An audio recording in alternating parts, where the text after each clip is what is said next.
విరామం అనంతరం భవిష్యవాణి కార్యక్రమానికి తిరిగి స్వాగతం.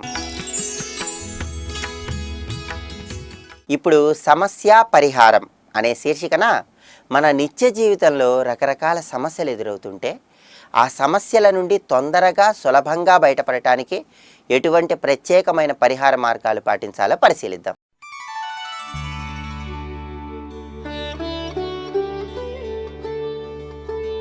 వ్యాపారస్తులు ఎన్ని ప్రయత్నాలు చేస్తున్నా వ్యాపారంలో నష్టాలు ఎక్కువగా వస్తూ ఉన్నట్లయితే, వ్యాపారంలో అభివృద్ధి లేక ఇబ్బందులు ఎదుర్కొంటూ ఉన్నట్లయితే, వ్యాపార రంగంలో నష్టాల నుంచి బయటపడటానికి, వ్యాపారంలో చక్కటి పురోభివృద్ధిని సాధించడానికి బుధవారం నాడు ఒక గ్లాసులో పాలు తీసుకొని ఆ పాలల్లో కొద్దిగా పంచదార కలిపి ఆ పాలు ఎక్కడైనా రేగి చెట్టు మొదట్లో పోయాలి.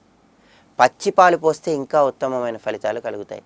పచ్చి పాలలో పంచదార కలిపి రేగి చెట్టు మొదట్లో బుధవారం పోస్తే కనుక వ్యాపారస్తులు వ్యాపార రంగంలో అద్భుతమైన రీతిలో రాణించవచ్చు.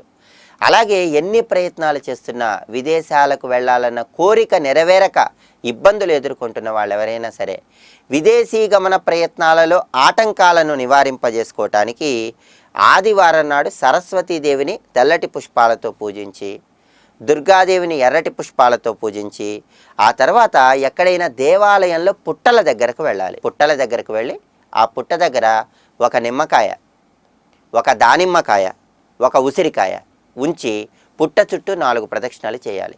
సరస్వతీదేవిని దుర్గాదేవిని ఆదివారం పూజించి దేవాలయంలో పుట్టల దగ్గర నిమ్మకాయ, దానిమ్మకాయ, ఉసిరికాయ ఉంచి పుట్ట చుట్టూ ప్రదక్షిణాలు చేసినట్లయితే విదేశీ గమనకారకుడైన రాహు అనుగ్రహం ద్వారా విదేశీ ప్రయత్నాలలో ఆటంకాలను నివారింపజేసుకొని చక్కటి శుభ ఫలితాలను పొందవచ్చు.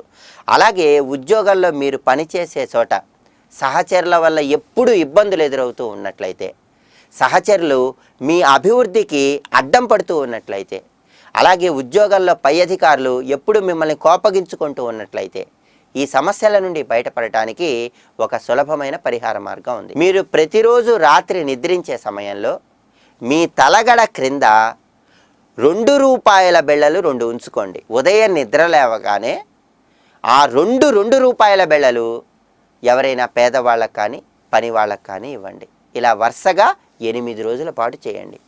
వరుసగా 8 రోజుల పాటు నిద్రించే సమయంలో తలగడ క్రింద 2 రూపాయల బిళ్ళలు ఉంచి ఉదయం నిద్ర లేవగానే పని వాళ్ళకి ఇస్తే కనుక మీరు ఉద్యోగంలో పనిచేసే చోట తోటి వారి వల్ల ఎటువంటి ఇబ్బందులు కలగకుండా ఉండటానికి, వాళ్ళు మీ పురోభివృద్ధికి అడ్డం రాకుండా ఉండటానికి, మీ పై అధికారులు చాలా చక్కగా మీతో మెలగటానికి ఈ పరిహారం చాలా చక్కగా ఉపయోగపడుతుంది.